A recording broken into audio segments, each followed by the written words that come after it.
Hello. So today I'm delighted to say that I'm in conversation with Hayley Graham, author of Shadow Monsters and Courageous Hearts. Now, trauma, OCD, attachment, shame and grief are big mental health difficulties for children.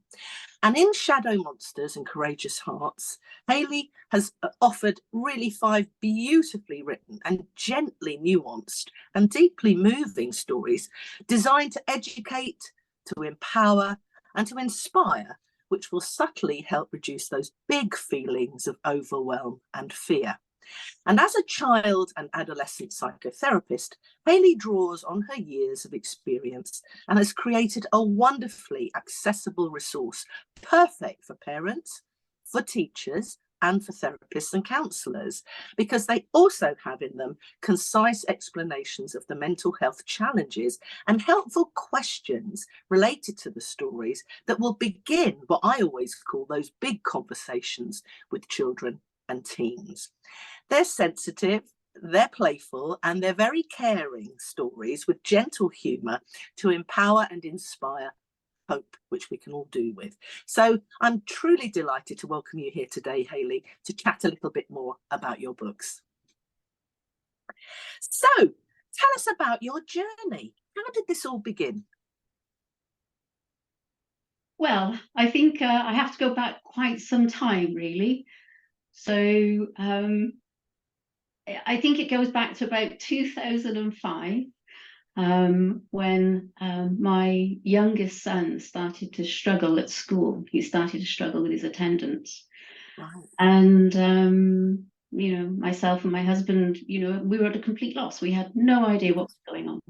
Yeah. And at that point, we were both working as pharmacists, and this was sort of completely outside of our experience. Right. And what I actually sort of did was sort of give up working as a pharmacist. I ended up home educating him, and I started training as a psychotherapist to try and understand what was happening for him and what was happening for us as a family. Yeah. And I did a 4-year training in adult psychotherapy, and then I went on and did a 4-year training in child and adolescent psychotherapy. Yeah. Slowly, I started to piece together the sort of information that really helped us, because actually, we didn't know what was going on, but it seemed like nobody else did. Yeah. Right. Yeah. And I suppose, it's taken a long, long time to piece together that information to make sense of everything that was going on. And funnily, talking about, the background image that I've got, I was looking through some images for my book, and I saw the image of little rabbit and rat, where little rabbit sort of falls into this sort of swollen river and sort of gets swept away. And rat, sort of realizes that to save little rabbit, she's going to have to sort of run further down the river. And then she jumps into the river, and, she's trying to grab hold of little rabbit, and she just sort of slips through her fingers. But then little rabbit's able to grab hold of her tail just at the last minute, and then she's able to plunge under and save little rabbit. And I was thinking, in a way, that's a bit like our story, because it was sort of just in time. Yeah. I know for some people, they don't find anything to grab hold of, and it doesn't have to be that way. And I think we need to be able to sort of stop little rabbits falling into the river, so to speak. Yes, absolutely. Yeah. And I just think it's so important that we start having these conversations about these things when children are still young. So they've got a language that they can start to understand the things that are going on for them, and parents can do that too to help empower them. Absolutely. And that's why your stories are so lovely, because they can be just read as stories. They can start conversations, but also for parents like yourself, actually, back in the day then, who didn't quite know what to say, how to help, what to do, your book offers all of that, which I think it's so helpful. You can dip in and out of it, and as children go through the process of it, because nothing is just done in one day, you can then feel empowered yourself as a parent, because sometimes you feel so helpless, don't you, around what to do. Yeah, absolutely. And as I said, we had no idea, and there was no reason for us to have any answer. That information is not easily accessible. It's not out there. So if I had my way, it would be on the curriculum. Yes. Yeah, no, I get that, because I used to be head of PSHE in schools as well. And this is why I'm so drawn to these type of books as well. Because during the pandemic, I started the Sue Atkins Book Club to help parents with anxiety, coping with their kids with anxiety or uncertainty or grief or worry, whatever it was. And that's why then I became drawn, when I discovered your wonderful book as well, around these really important subjects that need to be talked about. But I always think books are a wonderful way into that. You don't have to sit down and say, right, we need to talk about this. You read a story with a child, whether it's a parent or whether it's a grandparent, a carer, or a nursery worker, or a teacher, or a counsellor, whoever's working with the children. A story is a lovely in. And when you're talking about the rabbit or the rat or whatever, then you're not sort of directly looking at them and talking to them. And so that metaphor is so powerful. And I'm trained in NLP, and the power of metaphors are so important for kids. So tell us why you think it was important to write around these very important topics. Tell us, you talk about trauma, OCD, attachment, shame, and grief. You picked those. So tell us a little bit more about each one of those and why you picked them. And simply, they are the most commonly sort of occurring mental health challenges I see in my consulting room. Right. So that was one of the reasons I chose those. Yeah. But also, I became very aware, the statistics are there. I mean, 1 in 6 children is going to struggle, is struggling with their mental health. And in any given year, 1 in 4 adults will struggle with their mental health. I mean, the chances are everyone is going to be impacted. Yes, At some point, at some time. Yeah. So, from that point of view, I felt these were important topics that commonly occurred, that probably at some point in somebody's life, they're going to be impacted by it. They're going to come across them. Yes, or know someone who is going through it, or a child or a family that may be going through some of that. Yeah, so it's very broad, isn't it, how it affects us? Yeah, it is. And, I think it sort of makes these things sort of nameable and knowable. So children can have a language to sort of talk about them. It makes it accessible to sort of parents.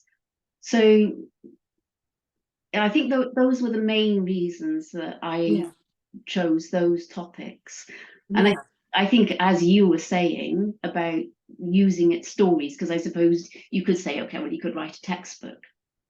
No, I think no. For me, that's the whole joy of these books. They are not like that. They have wonderful professional advice around the stories, but they are accessible to children. I mean, how did you arrive at the characters, really, to start this sort of stories off? I mean, what did you want children to understand from the stories? That it's okay to feel like this, or it's okay to struggle with that? Yeah, absolutely. I mean, how did I arrive at the characters to begin with? I mean, I deliberately chose animals because there's, I think, an extra degree of separation. I think that, generally speaking, we have a simpler relationship with animals. So actually, it's easier then to acknowledge those sort of more vulnerable feelings in those animals. They're sort of sad, frightened, vulnerable feelings. Yes. And thereby sort of being able to acknowledge those in ourselves. Yeah. And What age are they aimed at then, the books, you know, the stories? Who do you think would benefit most from them? I mean, children that you read alongside them, you know, you're chatting, but also what sort of age did you have in mind? I think for me, when I wrote them for as much as for sort of adults or teenagers, but they're specifically marketed for between 7 and 11-year-olds. Yes. But you know, I've spoken to plenty of people who are using them with teenagers, Yes. and actually are using them very well, very successfully with teenagers, particularly around starting those conversations. Yes. Yeah, so from that, so choosing the animals, and I mean, I think as well, living in Devon, you know, Yes. I want it to be woodland animals, and you know, Yeah. I feel very connected to those sort of animals Yes. as well. Yeah. But yeah, absolutely. What do I want the children to take from those stories? Yeah, I mean, it's not just about the psychoeducation. It's about knowing it's okay to be Yeah. struggling, to be Yeah. having these feelings, to Yeah. be experiencing these things. And I think to know that there's help out there as well. Yes, I think that's the Yes. hope, and the help is the important thing as well. You're not just stuck in that emotion or that difficulty or that time in your life, because life is, you know, full of ups and downs. But it Yeah. is that there is help available and there is hope. And it's for parents as well to realize that you don't have to swirl around uncertain. You can find some books and some things that will help, that will Yeah. start those conversations. So tell us about your story around trauma. Which one is that? So that's the story with Fox. And when Fox is, you know, a cub, she gets caught up in a hunt, and has a very traumatic experience. And actually, she can't recall that.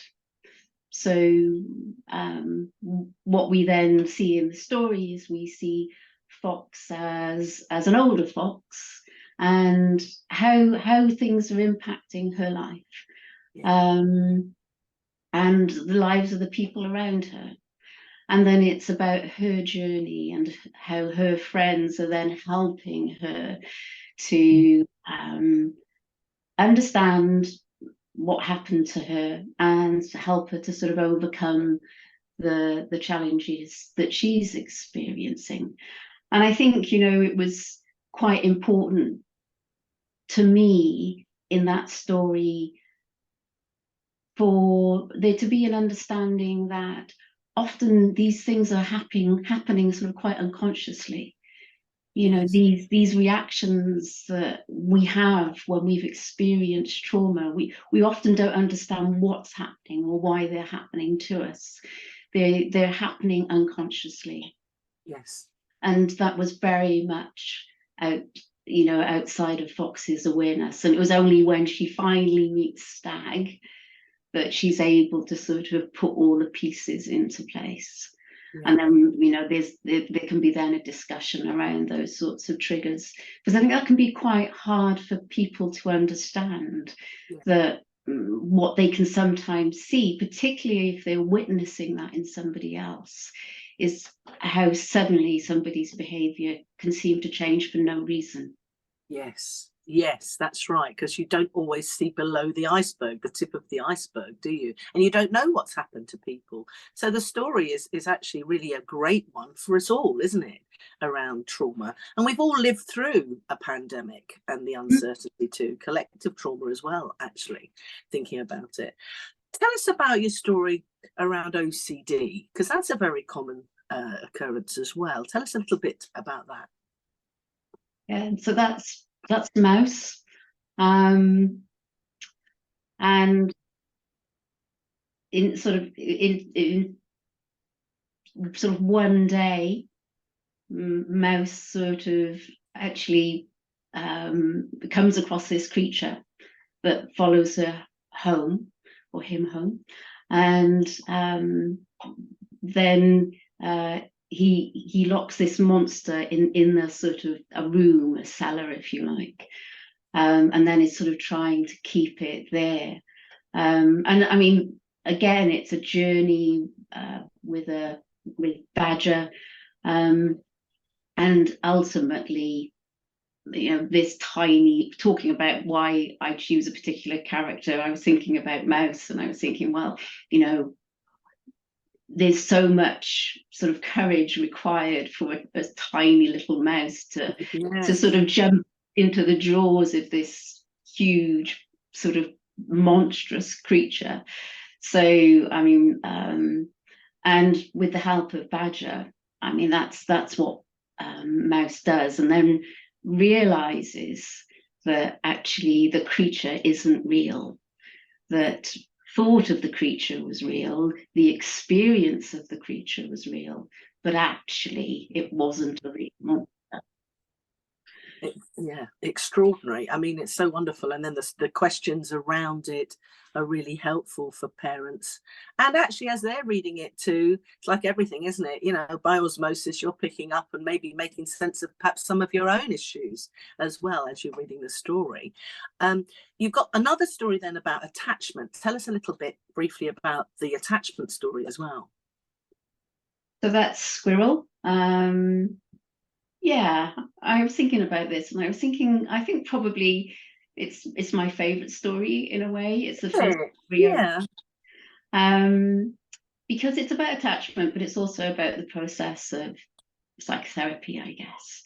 So it's a story where Squirrel comes to sort of trust Hare, and they go on a journey together, and eventually Squirrel is able to sort of return to a dark, long forgotten place, which is sort of representative of something in his past, and sort of discover something that's there, and thereby sort of, there's a sort of a dual sort of storyline in a way, that in discovering something in the relationship with Hare, at the same time, Squirrel's able to discover something about himself as well, something that had been forgotten, a vulnerable part of him that had been locked away.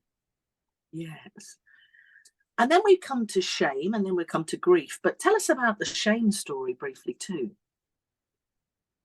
So that's Rat.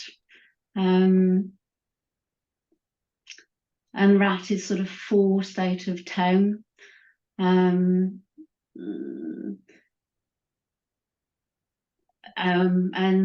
runs to the forest, where actually she finds acceptance from the other animals, but actually begins to understand her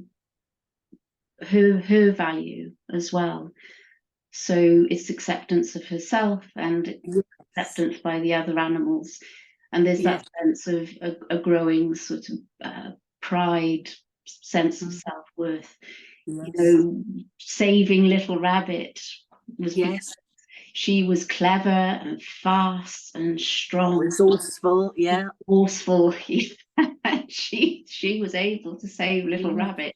So she really had her strengths and was able in the end to sort of see those, and that was so important to part of I know, it's so lovely, isn't it? That self-worth and realizing your own value, and then the value of fitting in with others as well. And then you come to grief. Tell us about grief. Well, yeah, it's where to start, isn't it? I mean, grief, loss, I mean, it's part of our everyday lives. It's a huge subject, because it's something that we all experience. Obviously, specifically in this story, it is about the death of Stag. And when I wrote the stories, some people have said I should have done them separately, but it felt really important to me because there's been this relationship with Stag and Fox the whole way through. Yes, which is lovely. Yes. But in the story, Fox is unable to be there when Stag dies. And she's filled with all sorts of different emotions, anger, guilt, and again, it's the story of her sort of slowly coming to sort of terms with that she wasn't there. And again, the importance of the other people around her, and that sense of continuing bond as well, that Stag is always going to be there, in her heart, always going to be there with her, which she's able to see in the end. Gives her comfort and reassurance as well, and such an important subject, and such a vast subject, and often subjects we don't know what to say or how to say it. And so that grief is and we're all touched by different forms of grief, as you mentioned, but it is a beautiful story too, and it can really help children and parents and carers and families around all of these stories, which I find really moving and really beautiful.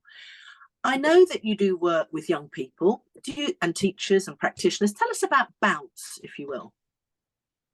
So Bounce is a charity I founded in January 2019, and it started off with me working 2 days a week for free in local primary schools, and now we have a team of about 20 people, and we work in several local primary and secondary schools. We also have a community hub, and we're sort of consistently supporting around 70 families a week with one-to-one support. Amazing, wonderful work that you do. Hasn't that grown with the number of people involved in that, making a difference? Oh my goodness, that's so good to hear. Where can people find your book? I mean, obviously it's in the Sue Atkins Book Club, so you just go to my website, thesueatkins.com, click on Book Club, and you'll find it there, and we'll put them into the notes and things. But where else can people buy your book? Everywhere, I think, Well, on Amazon, people need a steer.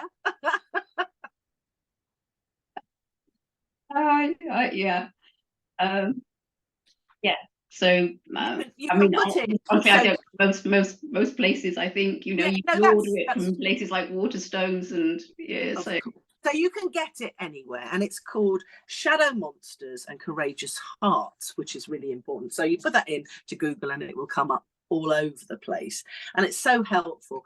What's next for you? Any more plans around books, or are you working more with Bounce and your other work? No, I've started another book, so sorry about my speaker, but it's I think part of my story going forward, and the story of my family, is around neurodivergence and autism, and I've been working with late identified autistics to create more stories sort of inspired by their life experiences. So it'll be a book around autism, which will be similar but not quite the same. So it will have a sort of book, one book that will be just sort of fiction, but then there will be a sort of supporting guidebook. That's what I really, really love as well. The idea that there's the story, but there's also the support. I think that is just so unique and so special and so helpful.